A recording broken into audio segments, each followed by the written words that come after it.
बहुत से पेशेंट्स मेरे पास आके ये बोलते हैं कि मैम उस दिन आपको नहीं पता मेरी हालत क्या हो गई थी। मेरी हालत ऐसी थी कि मेरे को अभी हार्ट अटैक आएगा और मैं मर जाऊंगा। मैं फटाफट हॉस्पिटल गया, मैंने अपना ईसीजी कराया और डॉक्टर ने बोला तेरे को कुछ नहीं है, तू घर जा, तू रिलैक्स कर। क्या आपके साथ भी ऐसा हुआ है? वो एक सडन सिचुएशन, वो एक सडन डर जिसमें आपको ऐसा लगना है कि मेरी जान जाने वाली है, तो ये पैनिक हो सकता है। नमस्कार, मैं हूँ डॉक्टर नेहा मेहता। मैं क्लिनिकल साइकोलॉजिस्ट हूँ और मेरा क्लिनिक हिसार हरियाणा में है। आज मैं आपसे बात करने वाली हूँ कि ये पैनिक डिसऑर्डर, एंजाइटी डिसऑर्डर, वो सिचुएशन जब आपके हाथ पैर फूल जाते हैं, पसीना आने लग जाता है, आपको समझ नहीं आता आपके साथ क्या हो रहा है और आपकी जान जाने तक की नौबत आ जाती है, तो वो पैनिक है। क्या पैनिक होता है? क्या ये एंजाइटी की वजह से होता है? क्या ये स्ट्रेस की वजह से होता है? ऐसे बहुत से क्वेश्चंस को लेकर मैं आज आपसे बात करने वाली हूँ। लेकिन इससे पहले आपने मेरी इस वीडियो को लाइक करना है, शेयर करना है और कमेंट सेक्शन में लिख भेजिए कि आपके साथ ऐसा क्या क्या हुआ था। मैं आपकी बिल्कुल मदद करूंगी और मेरे चैनल को सब्सक्राइब करना नहीं भूलेंगे।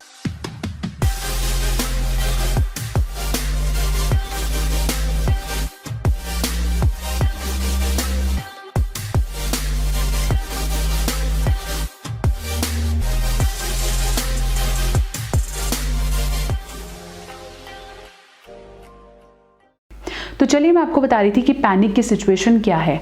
पैनिक एक ऐसा डर है, एक ऐसा सडन इमोशन है जब आपको लगता है कि वो डर, वो एक फोबिया, वो होने वाला है, जबकि वो है नहीं। एग्जैक्टली वो नहीं है, लेकिन हमने उसे परसीव किया हुआ है। ये कुछ भी हो सकता है, मेरी मौत होने वाली है, मुझे कैंसर होने वाला है, मुझे हार्ट अटैक हो जाएगा, वो मर तो नहीं जाएगा, मैं जी तो नहीं जाऊंगी, मेरी गाड़ी टकरा तो नहीं जाएगी, कुछ भी, किसी भी चीज़ का वो डर हो सकता है।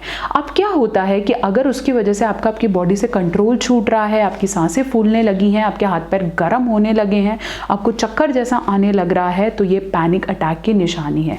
यूजुअली हमारी लाइफ में एक बार पैनिक अटैक आया, कोई प्रॉब्लम आई, कोई डिफिकल्ट सिचुएशन आई, एक बार ऐसी घबराहट हुई और हमें लगा कि ठीक है। लेकिन अगर ये बार बार हो रहा है, इतना ज़्यादा हो रहा है, कहीं भी हो रहा है, किसी भी सिचुएशन में हो रहा है, इतना ज़्यादा हो रहा है कि आपको फिजिकल सिम्टम भी दे रहा है, तो समझ लीजिए कि आपको हेल्प की ज़रूरत है। दूसरा पॉइंट ये है कि पैनिक की वजह से कभी किसी की लाइफ नहीं जाती है, लेकिन वो आपका जीना इतना दूभर कर देगा कि आप नॉर्मल स्थिति में आपकी लाइफ जी ही नहीं सकते हैं। अगर मैं बात करूं कि किस तरह के सिम्टम्स होते हैं, अगर हम पैनिक अटैक की बात करें, तो हो सकता है आपके हाथ पैर सुन्न हो जाएं, बिल्कुल आपको समझ में ना आए कि क्यों हो रहा है, आपका गला सूखने लगे, आपको दिल में इतना ज़ोर से हार्ट अटैक जैसा दर्द होने लगे, आपको ऐसा हो सकता है आपकी सर की नसें फटने लगे, एकदम से आपको इतनी ज़ोर से रोना आ जाता है, वॉमिटिंग आ जाए, आपको ऐसा लगे कि मेरे को कोई गांठ बनी हुई है छाती में, एसिडिटी बढ़ जाए। ये सब साइंस कहीं ना कहीं आपको पैनिक अटैक के हो सकते हैं। सांस लेने में दिक्कत, हाथों में पसीना छूट जाना, दिल की धड़कनें बढ़ जाना, ये भी पैनिक अटैक के बहुत कॉमन सिम्टम्स हैं।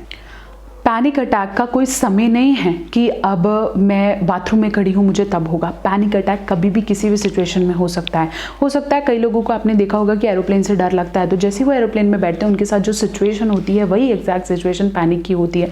जब हमें टीचर जोर से फुट्टे से मारने लगे, जब हमारे नंबर कम आते हैं, तो जो हमारे शरीर में वो फ्लाइट रिस्पॉन्स होता है, एकदम से हमारा शरीर कांप जाता है, कुत्ता पीछे पड़ जाए तो वो रिस्पॉन्स आता है, वही सिचुएशन एक पैनिक अटैक की होती है।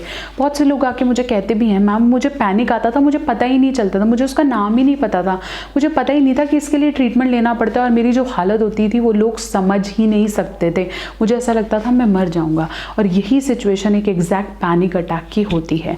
अगर मैं अब बात करूं कि क्या रिस्क फैक्टर हो सकते हैं, किस वजह से पैनिक अटैक्स आने लगते हैं, एज सच कोई स्टडीज़ के अलावा अगर आपने रिसेंटली किसी ट्रॉमा से गुजरे हैं, रेप्स, कोई ट्रॉमा, कोई सेक्सुअल अब्यूज़ आपके साथ हुआ है, तो ये एक पैनिक अटैक का सिम्टम हो सकता है।